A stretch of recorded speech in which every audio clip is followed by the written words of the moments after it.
Kuzungumzia sex inahusu issue ya kisaikolojia. Sawa, inahusu issue ya misuli, inahusu issue ya hormone, inahusu issue ya energy ulionayo wakati wa kuperform tendo la ndoa. Kwa hiyo issue ya sex ina involve vitu vingi sana ili uweze kufanikisha tendo la ndoa. Ndio maana ikitokea ukashiriki tendo la ndoa na mke wa mtu akakufumania, unajikuta kila kitu kimesizi. Kwa sababu stress zitakuja zitaharibu kila kitu. Kwa nini kufumaniwa daktari akili? Yes, kwa sababu sometimes unajua ukishafumaniwa unakuwa una msongo wa mawazo, akili yako kwa unakuta hata maumbile yamenyoa, huwezi kuperform tendo la ndoa, unajikuta yani kila kitu kinakuwa kimesizi. Na sidhani kama pale hata wakushikie panga wakwambie hebu fanya, hutaweza kufanya. Kwa sababu tunasemaga kuna homoni ambazo zikiwa juu, kuna homoni inaitwa adrenaline, kuna homoni inaitwa cortisol. Hizi ni homoni muhimu sana ambazo zinakufanya wewe uweze kumaintain ile furaha ambayo ulionayo. Sawa. Sasa ikifika mahali zikipanda sana, huwa zinakuja kuloa homoni inaitwa testosterone, ambayo ni homoni ya kiume. Kwa hiyo homoni ya testosterone ikishuka, hutaweza kufanya kitu chochote. Karibuni katika podcast yetu ya Tights Podcast, ambapo mainly mnajua tunachozungumzia, tunaongea about relationship, love, marriage, malezi, uzazi. So karibuni sana, I hope tutapata vitu vingi sana as we go by. Na leo tuna mgeni ambaye ndio tutakuwa naye katika kuelezea masuala ya afya ya uzazi, nguvu za kiume. So Dr. karibu sana. Okay, asante sana, nashukuru sana. Dr. ungejitambulisha watu waweze kukufahamu. Okay, majina yangu naitwa Kennedy Bosco Ruvanda, alimaarufu kama Dr. Kenny, na nadhani mimi nitakuwa ni mgeni hapa pia. Nashukuru sana kufika mahali hapa, asante sana. Dr. Kenny ndiye tutakaye kuwepo naye katika hii segment, as in throughout vipindi vyote. So baadaye labda Dr. alivyojielezea, lakini pia mimi labda nitoe short description na kwa nini labda nimeinvite Dr. Kenny.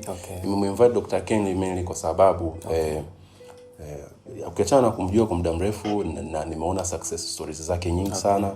Amewasaidia watu wengi and some of them are very close to me. Ni watu ambao ni ndugu zangu karibu na amewasaidia. Kwa hiyo naamini Dr. utaisaidia jamii na taifa kwa ujumla. Dr. karibu sana. Okay, asante sana, nashukuru sana. So Dr. kuna hii issue nadhani imekuwa kama wimbi. Ni kama wimbi, issue ya nguvu za kiume. Kwa mtu ambaye hana elimu yoyote au hana taarifa yoyote. Yaani nini kipimo cha nguvu za kiume? Kwamba kusema huyu ana nguvu, huyu hana. Okay, sawa. Kwanza kumekuwa hakuna kipimo cha moja kwa moja cha kuonesha huyu mtu ana nguvu za kiume au hana nguvu za kiume. Japo pia kunaweza kuwa kuna dalili za awali ambazo zinaweza zikaanza kukuonesha pale ambapo unashindwa kuperform tendo la ndoa wewe mwenyewe, maumbile yasimami kwa wakati.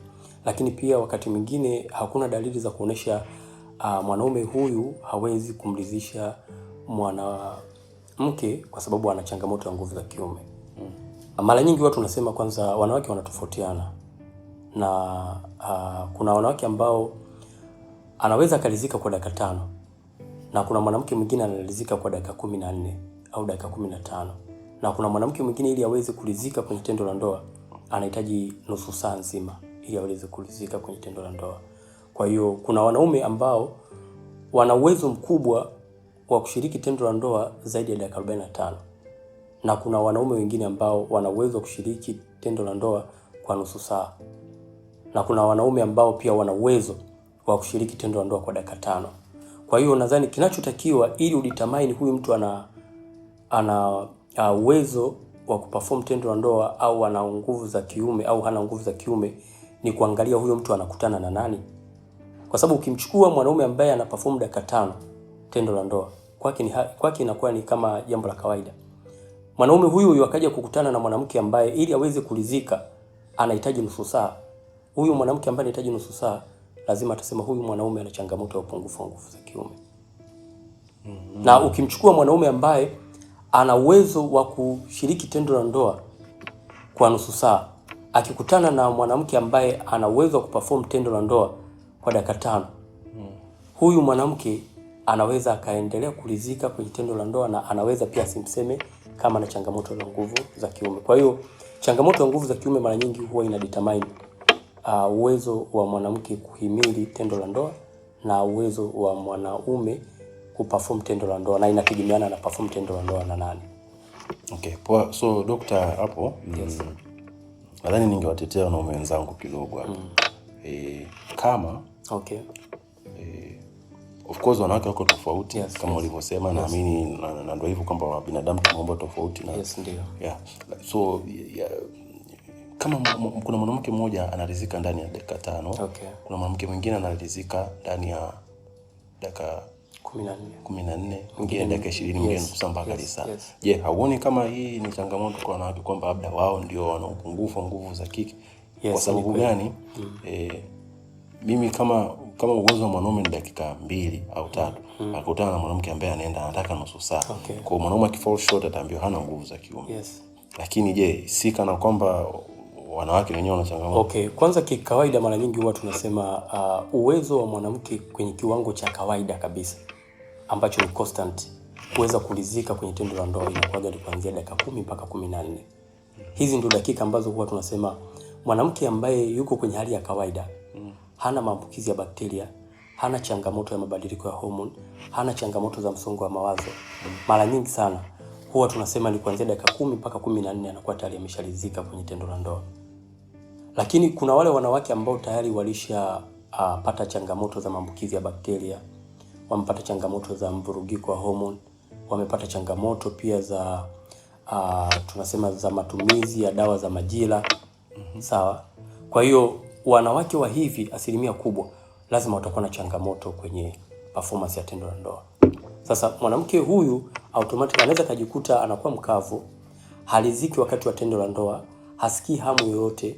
Mwanamke huyu atahitaji uende raundi ndefu zaidi ili aweze kufurahia tendo la ndoa. Kwa hiyo kuna baadhi ya wanawake wengine ambao wao kutokana na changamoto walizonazo zinawafanya wao wenyewe cha kwanza wasifurahie tendo la ndoa, lakini pia inatakiwa wakutane na mwanaume ambaye ana uwezo wa kwenda muda mrefu zaidi ili kuwafanya wao waweze kulizika wakati wa tendo la ndoa. Lakini pia kuna wale wanawake wengine ambao hawaliziki wakati wa tendo la ndoa kwa sababu walishacheza michezo ya kujichua kwa kipindi kirefu sana. Kuna wanawake ambao wanajichua sana. Kuna wanawake ambao kutokana na mazingira yao wamejikuta wanaingia kwenye michezo ya kujichua. Kwa hiyo michezo ya kujichua mara nyingi watu tunasema inaathiri mishipa ya fahamu, lakini pia inaathiri kisaikolojia. Kwa hiyo mwanamke ambaye amejichua kwa kipindi kirefu huwa anakuwa na changamoto kubwa sana ya kusikia raha au ya kufika mshindo kwa haraka zaidi, kwa sababu anakuwa ameenda kuharibu zile masuala ya nervous system, lakini pia kisaikolojia anakuwa hayuko sawa. Okay, doctor, nadhani hiyo ni topic nzito sana. I think hiyo tutaizungumzia katika episode inayokuja. So doctor, nini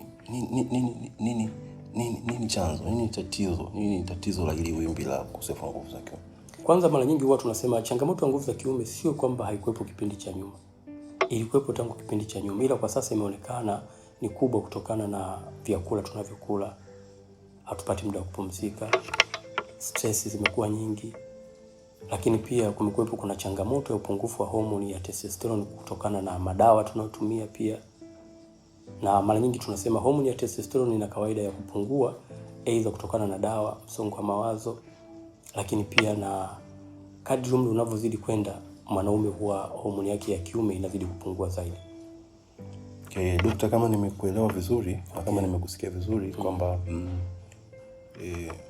sababu ni msongo wa mawazo, vyakula tunavyokula, umri pia, umri ambao unasababishwa na muda wa kupumzika, muda ambao umri pia una read maybe kutokana na upungufu wa testosterone mwilini, homoni ya kiume.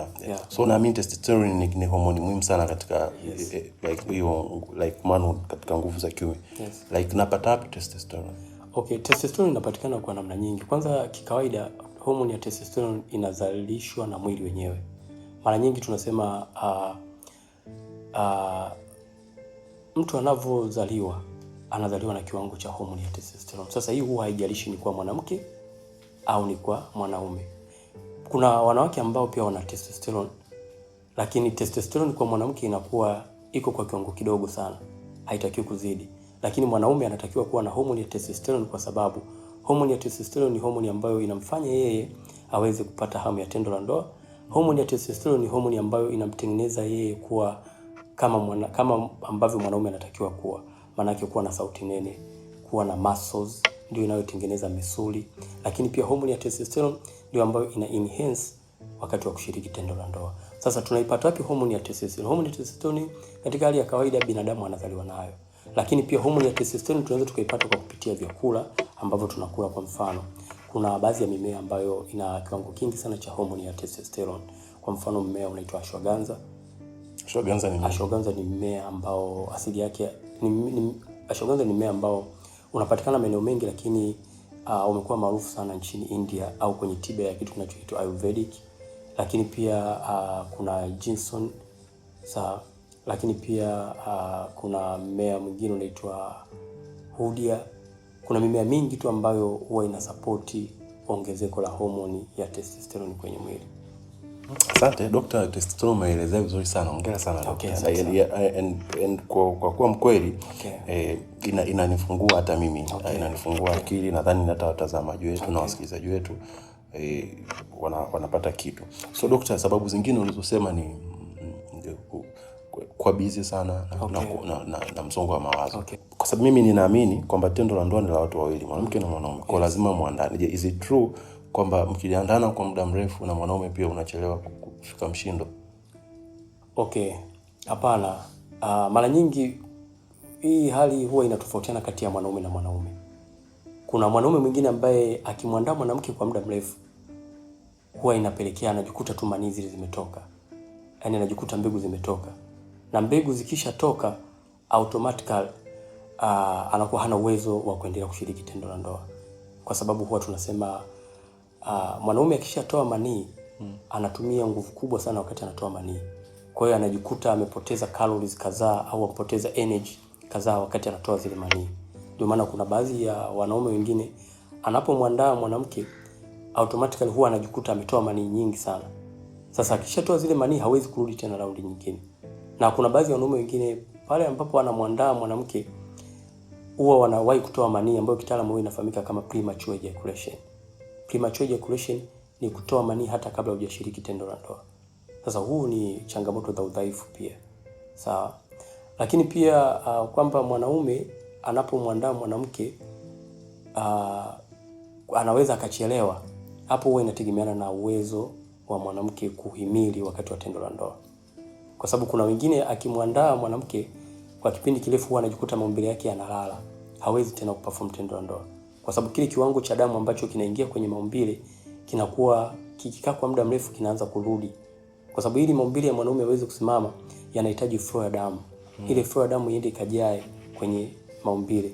Sasa ile flow ya damu ikishajaa, maana yake ile sustain ya damu kubaki kwenye ule uume au kwenye zile tissue huwa inakuwa ni kidogo. Kwa hiyo huwa inapelekea maumbile yanasinyaa na mwanaume mwingine kushindwa kuperform tendo la ndoa. So Dr., umeongelea issue nadhani issue ya premature ejaculation. Premature ejaculation ni nini? Inasababishwa na nini? Premature ejaculation mara nyingi huwa tunasema ni pale ambapo mwanaume anatoa manii pasipokuwa na hiari. Hii premature ejaculation mwanaume anaweza katoa manii akiwa amelala. Anapoanza kumwandaa mwanamke anaweza katoa manii. Wakati mwingine anaweza kaenda kukojoa akakuta pia akishamaliza kukojoa au akianza kukojoa anakuta kuna maji yanatoka. Kwa hiyo premature ejaculation ni hali ya mwanaume kutoa mbegu pasipo yeye mwenyewe kuwa na hiari. Ndio inaitwa premature ejaculation. Lakini pia Dr., ulizungumzia kwamba kuna wanaume ambao labda wakienda tu ile round ya kwanza then inakuwa tu basi anakuwa hawezi tena kwenda mara pili. Yes. Lakini je, hauoni, kwa mimi ninavyojua ni kwamba hata mwanamke akishaenda mara ya kwanza ili aende mara ya pili hauendelezei tu pale pale. Lazima umwandae tena kidogo.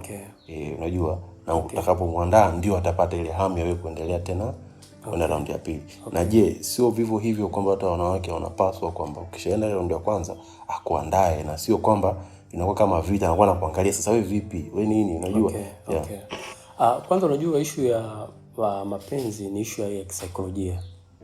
Sawa, ni issue ambayo inahusisha vitu vingi, sio kitu kimoja. Ukizungumzia sex inahusu issue ya kisaikolojia. Sawa, inahusu issue ya misuli, inahusu issue ya hormone, inahusu issue ya energy ulionayo wakati wa kuperform tendo la ndoa. Kwa hiyo issue ya sex ina involve vitu vingi sana ili uweze kufanikisha tendo la ndoa. Ndio maana ikitokea ukashiriki tendo la ndoa na mke wa mtu akakufumania, unajikuta kila kitu kimesizi, kwa sababu stress zitakuja zitaharibu kila kitu. Kwa nini kufumaniwa daktari akili? Yes, kwa sababu sometimes unajua ukishafumaniwa unakuwa una msongo wa mawazo, akili yako kwa unakuta hata maumbile yamenyoa, huwezi kuperform tendo la ndoa, unajikuta yani kila kitu kinakuwa kimesizi. Na sidhani kama pale hata wakushikie panga wakwambie hebu fanya, hutaweza kufanya. Kwa sababu tunasemaga kuna homoni ambazo zikiwa juu, kuna homoni inaitwa adrenaline, kuna homoni inaitwa cortisol. Hizi ni homoni muhimu sana ambazo zinakufanya wewe uweze kumaintain ile furaha ambayo ulionayo. Sawa. Sasa ikifika mahali zikipanda sana, huwa zinakuja kuloa homoni inaitwa testosterone, ambayo ni homoni ya kiume. Kwa hiyo homoni ya testosterone ikishuka, hutaweza kufanya kitu chochote. Nguvu za kiume mainly kwamba zinasababishwa na flow ya damu kwenye maumbile ya kiume ya mwanaume. Si ndio? Vipi wenye magonjwa kama wenye pressure, ambao wenye kisukari, wenye magonjwa wa moyo, vipi kwao ikija kwenye issue ya nguvu za kiume? Katika vitu ambavyo vimekuwa sababu kubwa pia ya kusababisha wanaume wengi kuwa na shida ya nguvu za kiume au kushindwa kuperform tendo la ndoa au kuwalizisha wenza wao, mara nyingi sana inakuwaga ni changamoto ya baadhi ya magonjwa. Kwa mfano, tunasema mwanaume ambaye ana changamoto ya ugonjwa wa kisukari au kuwa na sukari nyingi mwilini au kongosho lake kushindwa kuchuja vizuri sukari, mara nyingi mtu wa hivi anaweza kashindwa kuperform tendo la ndoa kwa sababu zifuatazo. Sababu mojawapo, kikawaida tunajua sukari huwa inaathiri mishipa ya fahamu, masuala ya nerves. Okay. Na performance ya tendo la ndoa huwa inahusishwa mishipa ya fahamu. Okay. Ili mwanaume aweze kusense, ili aweze kuhisi, ni lazima awe na mishipa ya fahamu ambayo ni active. Sasa unapokuwa na changamoto ya sukari, huwa inachangia kwa sehemu kubwa sana kuharibu mishipa ya fahamu. Sasa inapokuja kutokea mwanaume akawa na changamoto ya sukari, itampelekea changamoto ya yeye mwenyewe kwanza kukosa hamu ya tendo la ndoa, kwa sababu ile mishipa ya fahamu inakuwa imekuwa corrupted kutokana na sukari. Lakini pia mwanaume ambaye ana changamoto ya sukari pia anaweza kana sumbuliwa na ganzi mara kwa mara. Sasa unapokuwa unasumbuliwa na ganzi, ni dalili ambayo inaonyesha pia mishipa yako ya fahamu haifanyi kazi vile inavyotakiwa. Lakini mtu mwenye sukari huwa anakosa energy, anakosa nguvu. Na kama tunafahamu, ili mwanaume aweze kushiriki tendo la ndoa, anahitaji calories kadhaa ili aweze kufanikisha kushiriki tendo la ndoa. Tunasema kwenye kila dakika moja ambayo mwanaume anashiriki tendo la ndoa, anapoteza calories 3 mpaka 4. Sasa hizo calories ambazo anazipoteza, chukulia mwanaume ambaye ana changamoto ya sukari. Tunasema mwanaume mwenye shida ya sukari, maana yake mwili wake unakuwa hauna nguvu, kwa sababu seli zake zinashindwa kuconvert ili kuzalisha energy. Sasa kama ana shida ya sukari, maana yake mtu atakuwa na energy kidogo, atakuwa na nguvu kidogo. Anakuwa na nguvu kidogo kwa sababu sukari yake haitumiki kwa ajili ya kuzalisha energy. Kwa hiyo automatically mwili wake lazima utakuwa dhaifu. Mwili unapokuwa dhaifu, atakosa energy ya kushiriki tendo la ndoa. Kwa hiyo sukari imekuwa sababu kubwa sana ya kusababisha mwanaume cha kwanza kukosa nguvu, mishipa yake kuharibika, lakini pia yeye mwenyewe kukosa hamu ya kushiriki tendo la ndoa kabisa. Na hata kama atafanikiwa kushiriki tendo la ndoa, automatically atakuwa ni mwanaume ambaye hana energy ya kutosha. Kwa hiyo anaweza kujikuta anaenda dakika 1, dakika 2, na misuli yake itakuwa dhaifu. Na misuli ikiwa dhaifu, mojawapo ya msuli muhimu ambao unamfanya mwanaume aweze kushiriki tendo la ndoa ni maumbile yake. Kwa hiyo atajikuta maumbile yanakuwa dhaifu muda wote. Doctor, imekuwa very informative, yani kwamba yani nilikuwa sijui hilo, nilikuwa sina ufahamu nalo. Yes. Nashukuru kwa taarifa. Yes, lakini pia watu tunasema changamoto ya pressure. Pressure ni sababu kubwa pia inamfanya mwanaume ashindwe kuperform tendo la ndoa. Kwa sababu tunasema ili mwanaume aweze kuperform tendo la ndoa, anahitaji mzunguko wa damu. Ndio. Na mzunguko wa damu unatoka wapi? Kitu gani kinachosababisha mzunguko wa damu uwe active? Mara nyingi huwa tunasema ni mapigo yake ya moyo kuflow au kusukuma damu na kufanya damu isambae kwenye mwili, na mojawapo ya maeneo muhimu ambako damu inatakiwa ifike ni kwenye maumbile ya mwanaume. Kwa hiyo mwanaume kama atakuwa na flow nzuri ya damu ambayo inasukumwa na mapigo ya moyo vizuri, mwanaume huyu atakuwa na uwezo wa kusimamisha maumbile vizuri sana, kwa sababu maumbile hayawezi kusimama pasipo flow ya damu. Lakini pia huwa tunasema mwanaume ambaye ana changamoto ya pressure, asilimia kubwa inaweza pressure yake ikatokana iza na kuwa na mafuta mengi. Na mtu unapokuwa na mafuta mengi, maana yake kuna kitu kinaitwa viscosity. Viscosity ni mnyambuliko wa damu. Maana yake huyu mtu yani uzito wa damu. Maana yake damu yake ikiwa nzito itashindwa kuflow vizuri. Hapa sasa ndio unakuja kukuta kuna mwanaume ambaye akiwa anashiriki tendo la ndoa, maumbile yake yanakuwa legelege. Yaani yeye anakuwa anasikia hamu ya tendo la ndoa, lakini akitaka kushiriki tendo la ndoa, maumbile hayasimami kukaza. Hayasimami kukaza kwa sababu misuli yake inakuwa dhaifu. Na misuli inakuwa dhaifu kwa sababu haiingizi damu ya kutosha. Nadhani tutolee mfano mdogo. Bomba ambalo umejaza maji mengi na bomba ambalo lina maji kidogo, lipi ambalo linakuwa limelegea? Au tuchukulie mfuko ambao umejaza maji sana umefunga juu na mfuko ambao maji yake ni kidogo. Ni mfuko upi ambao unakuwa umelegea, wenye maji mengi au wenye maji kidogo? Maji kidogo. Wenye maji kidogo. Ndivyo hivyo ilivyo hata katika flow ya damu kwenye maumbile. Mtu ambaye ana flow kidogo ya damu, maumbile yake yatakuwa legelege. Mtu ambaye ana flow nzuri ya damu na damu inajaa vizuri kwenye maumbile, ni wale wanaume ambao maumbile yao huwa yanakaza vizuri sana. Kwa hiyo daktari, hapo kama nimekuelewa vizuri daktari, kwa hiyo nguvu za kiume sasa ni muda unaotumia kufika mshindo na ukakamavu. Yes. Kwa lazima mashine isimame vizuri. Yes. Na pia utake more time, yani utake ile knife time ya kunanili. Lakini pia ili uweze kufanya vyote hivyo, unahitaji energy, unahitaji nguvu. Nguvu unaitoa wapi? Nguvu unaitoa kwenye vyakula ambavyo unakula. Sawa? Na mwili wako wenyewe kuchakata hiyo nguvu, energy. Moja ya changamoto ya ukosefu wa nguvu za kiume ni kwamba moja ya sababu kwamba inasababishwa na msongo wa mawazo. Nadhani msongo wa mawazo imekuwa ni kitu sasa hivi pia na chenyewe ni tatizo ambalo pia limekuwa kubwa. Unaona watu mpaka wanafikiria kujiua, wanafikiria kufanya vitu vya ajabu.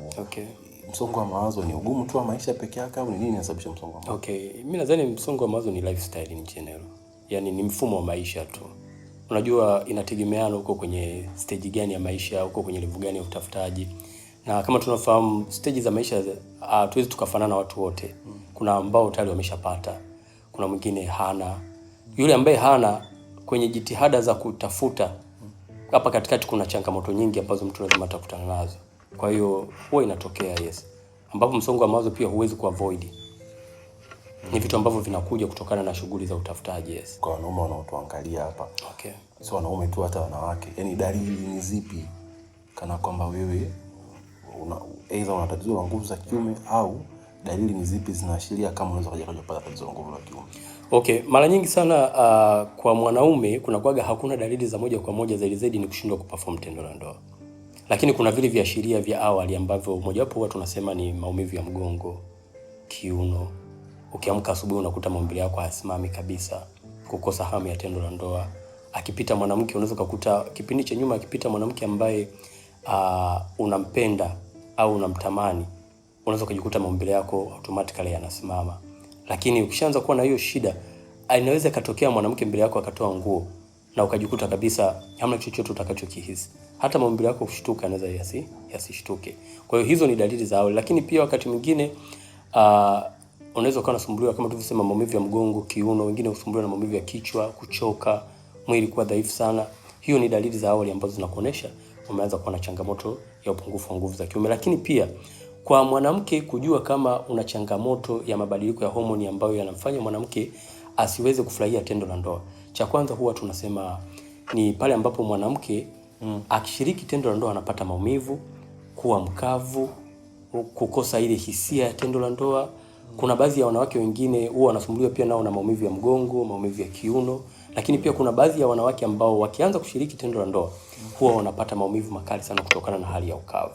Sasa mwanamke ambaye anapata maumivu makali, anakuwa mkavu, automatically hawezi akaenjoy au akafurahia tendo la ndoa. Leo hii watu wamekuwa wanalalamika sana kwa watu hawapati ujauzito nini na nini, lakini kumekuwa kuna interaction sana ya aidha mwanamke kuwa na homoni za kiume au mwanaume kuwa na homoni za kike. Sasa utajuaje kama mwanaume una viashiria vya homoni za kike? Kwa mwanaume ni lazima akafanye kipimo cha homoni, na kwa mwanamke lazima akafanye kipimo cha homoni. Kwa mwanaume mara nyingi huwa anapima homoni inaitwa estrogen anapima progesterone, anapima hormone inafahamika kama prolactin. Tunapokuja kuona hormone ya prolactin kwa mwanaume, dalili za awali za hormone ya prolactin kwa mwanaume inakuwa juu ni mwanaume kuwa na maziwa makubwa. Nadhani huwa tunakutana na baadhi ya wanaume, unakuta hata akitoa tu shati unaona chuchu zake zile zinakuwa kubwa sana. Hiyo ni dalili ya awali ambayo inaonyesha mwanaume huyu ana hormone za kike zimekuwa nyingi sana, especially hormone ya prolactin. Na hormone ya prolactin ikiwa nyingi sana kwa mwanaume, hawezi kuperform tendo la ndoa. Yaani manake hiyo ni sababu kubwa ambayo itamfanya mwanaume akose hamu ya tendo la ndoa. Lakini pia mwanaume kuwa na kiwango kidogo cha mbegu au kushindwa kuzalisha inaweza kusababishwa na hormone hiyo hiyo inayoitwa prolactin. Kwa hiyo hizo ni hormone za kike anakuwa nazo mwanaume. Lakini dalili nyingine kwa mwanamke ambayo inatuonesha hormone kwa mwanamke iko nyingi, hormone za kiume, ni wale wanawake wanakutaga mwanamke anakuwa na ndevu, sauti yake inakuwa nene, akitembea tu unaona, hata akiwa anatembea tu unaona kabisa huyu ana character fulani za kiume. Lakini ngozi yake tu, ngozi inakuwa sio smooth kama tulivyozoea kwa baadhi ya wanawake. Lakini pia hata anavo act, walio wengi wanapenda kushinda na jinsia ya kiume. Lakini pia mwanamke wa hivyo anaweza kana changamoto ya kupata hizi kidogo, kukosa hamu ya tendo la ndoa. Hizo ni dalili ambazo zinaonesha mwanamke huyu ana hormone za kiume. Sawa. Sasa ufanye nini endapo kama unakutana na hizi dalili za mabadiliko ya hormone, au una changamoto ya kwa mwanamke kukosa hamu ya tendo la ndoa, au mwanaume kushindwa kuperform tendo la ndoa?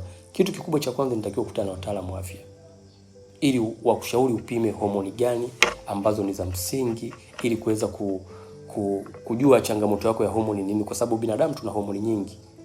Kwa hiyo tukisema tukupe dawa moja kwa moja ya hormone, tutashindwa kujua tunatibia hormone ipi. Kwa hiyo ni vyema tukapima hormone, tujue una changamoto ya hormone kama ni estrogen nyingi kwa mwanaume, ni prolactin imekuwa nyingi, au testosterone iko kwa kiwango kidogo. Tukishajua changamoto yako, tunakushauri utumie virutubisho vya aina gani. Kwa hiyo sisi kama Vyakula na Tiba in general tuliamua kuandaa virutubisho ambavyo vitakutibia changamoto zote, kuanzia mzunguko wa damu, kuanzia upungufu wa homoni ya testosterone, kuanzia changamoto ya kuongezeka kwa homoni za kiume. Kwa hiyo in general inakusaidia vitu vyote hivyo, kuhakikisha misuli, kuhakikisha unapata hamu ya tendo la ndoa na changamoto zingine nyingi. Kwa hiyo sisi tuna virutubisho binafsi, tuna virutubisho ambavyo tayari tulishaviandaa. Ni mchanganyiko wa vyakula vya kawaida, ni mchanganyiko wa mimea ya kawaida, ni mchanganyiko wa vitu mbalimbali ambavyo vitakusaidia kulikava au kurudisha mfumo wako wa uzazi urudi kama hapo awali. Vipi kuhusu uvutaji wa sigara na unywaji wa pombe? Okay. Una contribute katika upungufu wa nguvu za kiume? Yes, sana. Mara nyingi huwa tunasema kuna baadhi ya pombe ambazo zina caffeine, lakini sigara zina nicotine. Nicotine kama tunafahamu pia inaweza ikaathiri mapafu, lakini pia caffeine inaweza ikaathiri mishipa ya fahamu, lakini pia caffeine inaathiri ubongo, lakini pia nicotine inaweza kuathiri pia mishipa ya fahamu. Kwa hiyo ni vitu ambavyo ukivitumia kwa kipindi kirefu, kwanza vinakutengenezea unakuwa na addiction, unakuwa addicted. Sasa unapokuwa addicted, maana yake baadhi ya vitu vingine hutaweza kuperform. Lakini pia unaleta uraibu kwenye mwili wako wa kuwa busy kuconcentrate na vitu vingine na kufanya vitu vingine viwe kwa kiwango kidogo sana kwako. Okay, Dr. mimi nashukuru. Nadhani tumefika tamati. Okay. Episode hii ya kwanza kufanya. Okay. Naona imekuwa ya kuelimisha zaidi, imetoa elimu kubwa sana. Okay. So jamani, natumaini kwamba mmeweza kujifunza, mmepata kitu kimoja au vitu viwili katika episode yetu ya leo. Dr. Asante sana, asante kwa kuwa hapa. Lakini pia msisahau kufollow page zetu za Instagram, TikTok, X kwenye Tides Podcast. Tutaweka link hapo chini ya hii episode, lakini pia msisahau tutaweka pia na link tutaweka na handles pia za kumfikia Dr. Kenny, page yake Instagram, TikTok na kokote atakapopatikana. Okay. Ndio Dr. karibu sana. Asante sana. Ila nashauri jamani, mkamuone Dr. Kenny. Kuna mengi ambayo hapo pia nadhani hawezi kuiongea kwa sababu ya of course, kwa sababu hii ni public information tunatoa. Nadhani mkimfuata privately mtajifunza vitu vingi zaidi. So jamani, asanteni, see you in the next episode guys. Bye.